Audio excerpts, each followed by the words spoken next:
Wanna start investing but didn't open a brokerage account yet? Here's a step-by-step guide for opening one. Choosing the right brokerage account can seem like a difficult process, but it doesn't have to be. In this video, you'll learn what type of account you need, what to compare between brokers, how to apply and fund your account, and finally start investing. Stay tuned and like the video so you don't get distracted later. Hey there, Stockspert here. On this channel I share with my experience and thoughts on personal finance and investments. So make sure to check out also my other videos and subscribe to the channel for more videos in the future. And investor click into the like button and I'll do my best to return your investments with the quality insights.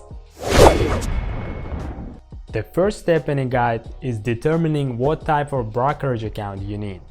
And the question you want to ask yourself: what are your investment objectives? If you simply want to invest for a rainy day or for a certain near-term goal and don't necessarily want your money to tied up until you retire, a traditional brokerage account is a way to go. These accounts don't have tax advantages.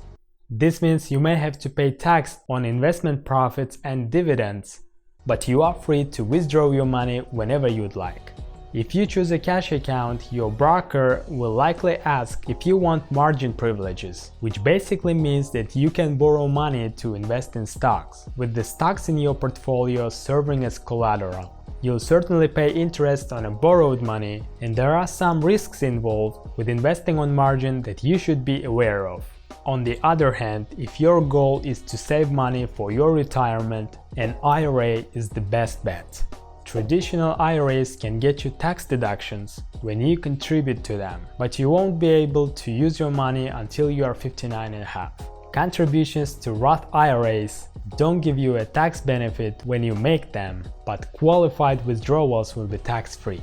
Plus, you can withdraw Roth contributions, but not your investment profits, whenever you want. Finally, if you are self-employed, there are some special options for you, such as a simple IRA, SEP IRA, or individual 401k. You may want to just Google to pick the best IRA for you. And the next step is to like the video. Don't forget to invest your click into the like button. On the second step, you want to compare the costs and incentives. These days, many of the biggest discount brokers offer a commission-free trading. They may also offer you a discount to reward you for certain actions, such as trading at a high volumes or maintaining a savings account with the same company. That said, it's important to review the broker's full pricing schedule, particularly if you are planning to trade not only on stocks, but also options, bonds, and etc., as these often come with their own costs. Many brokers offer incentives in order to attract business, and you don't have to be a millionaire to take advantage of them. I'm not saying that a good incentive all by itself should sway your decision, but it's definitely a piece of puzzle worth taking into consideration. And on the next step, you want to consider the services and conveniences that are offered by brokers. Basically saying pricing isn't everything, especially for new investors. Of course, all other things being equal, it's best to find the lowest price, but here are a few other things that you want to consider when picking a broker. And one of them is access to research. Many brokers offer their own stock ratings, as well as access to third-party researches such as S&P's and Morningstar. Another thing to consider may be the foreign trading. Some brokers offer the ability to convert your money to foreign currency in order to trade in an international stock exchanges. If this is important to you, make sure the brokers you choose allows this. And the next thing to consider is trading platforms. The various brokerages offer a wide variety of trading software and mobile apps. Some of them actually allow people to test out before even opening a brokerage account. So if there is a possibility to open a demo account, go ahead and try out. And another thing to consider is maybe a convenience, when you can visit a local office branch for face-to-face investment guidance. Some brokerages have large networks of local branches while others do not. So make sure the broker you choose have a local branch if it is important to you. All the above said isn't an exhaustive list, so before you choose a broker, be sure to spend some time on its website exploring what it offers. Next step is decide on a brokerage firm. So now you've gathered your information about various brokers' costs, fees, and the conveniences they offer. For each brokerage, you want to weigh pros and cons as they pertain to your investment objectives and determine what broker is right for you. After you chose a broker, go ahead and fill out a new account application.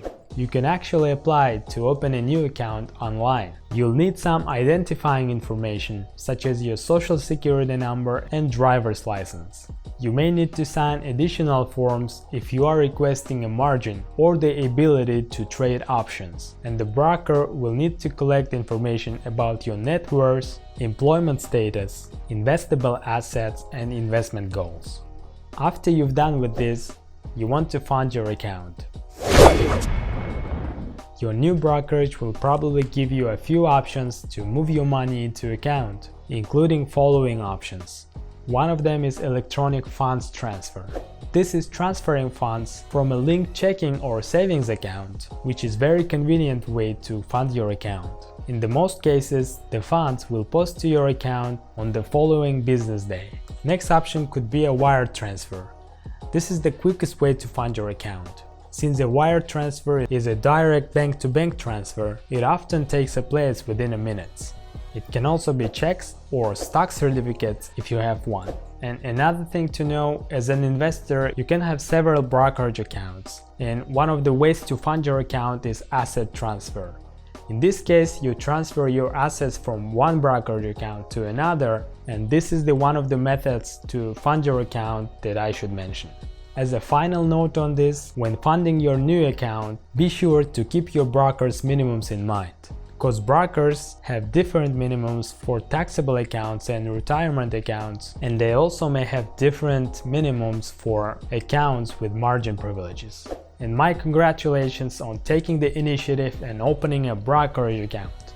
Now you may start researching investments and buy your first stocks. And I'm sure your future self will thank you for taking this important step in your life on the road toward financial security. And now comes the most fun part, investing in stocks.